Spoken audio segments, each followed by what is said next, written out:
Be comparing the Tsurugi 5 and the Nightmare Blade 3 as they're the two best endgame weapons that still deal knockback, which means I'm not going to be talking about the Devil Wing Sword in this video, however I'll touch on it at a later date. So I'm going to start off with just some numbers. The Tsurugi 5 does 188 damage, it attacks once every 0.55 seconds, and this means it does about 341.8 damage per second.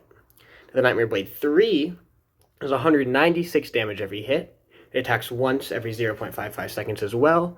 This means it does about 356.4 damage a second. This means that already the Nightmare Blade 3 is doing about 15 damage more per second than the Tsurugi 5. Which means it is the best weapon in the game for boss DPS. It does slightly more damage than the Devil Wing Sword.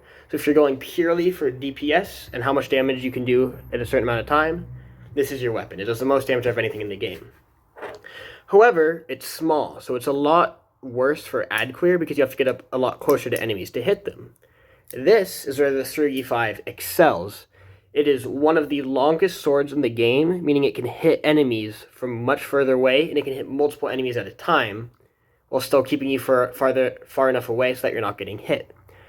This means it is probably the best weapon in the game for ad clear. However, it does fall behind in boss DPS compared to other endgame weapons.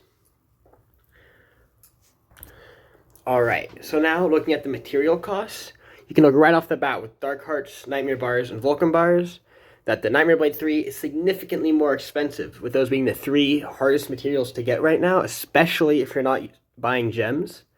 2 Dark Hearts, that can be multiple weeks of progress in its own, let alone 15 Nightmare Bars and 75 Volcan Bars. So the Nightmare Blade 3 is significantly more expensive. However, again, you are dealing more damage with it, which is why. Now, the next part you'll notice is under the Tsurugi 5 materials, I brought 3 Darkstones and 120 Evil Bars. And here's why. Those things technically aren't there in the craft for any of the Tsurugis, or the quest for the Tsurugis. However, in the quest for Tsurugi 4, you need 9 of every type of stone. Well, this means you basically need 3 Darkstones because it takes 3 rubies, emeralds, and sapphires to make 1 Darkstone. So you need 3 Darkstones pretty much, plus 9 more topazes. Now, as far as the Evil Bars go, the reason why I have 120 here is you need 99 of each bar for the Tsurugi 3 quest, and you need 99 Old Roots at the end of the Tsurugi 2 quest. If you used all these bars together, that would make around 120 Evil Bars, only you wouldn't have to use as many crystals. So it's slightly cheaper than 120 Evil Bars, but I wanted to put the comparison there because that's about how many bars you're going to have to farm. Is the equivalent to 120 Evil Bars.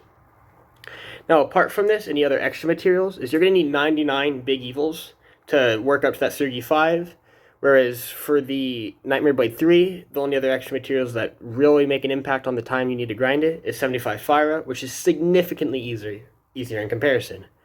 That being said, because of just how much more Volcan, Nightmare Bars, and Dark Hearts you need, the Tsurugi 5 is a shorter grind when compared to the Nightmare Blade 3. So if you're looking to get one of these as fast as possible, I'd recommend going for the Nightmare Blade 5. However, most people, once they start looking for one of these, they're to the point in the game where they have most everything else they need, so the grind's not going to be too much of an issue. As for my opinion on which one I like more, I prefer the Tsurugi 5. I am more often doing ad clear than I am fighting bosses, trying to kill as many things in Nightmare Valley as possible. When it comes to boss DPS, it's still got good DPS. 15 damage a second may save you 30 seconds to a minute of time fighting a boss. However, the time saved from being able to hit so many more enemies at once, in the long run, I feel like will save you more time than just killing bosses faster, especially if you're doing runs solo instead of with a team. Not only that, I also just personally think the Tsurugi 5 looks cooler than the Nightmare Blade 3. However, that shouldn't make too much of an impact on which sword you craft. So yeah, those are my thoughts on the 2 best knockback swords in the game.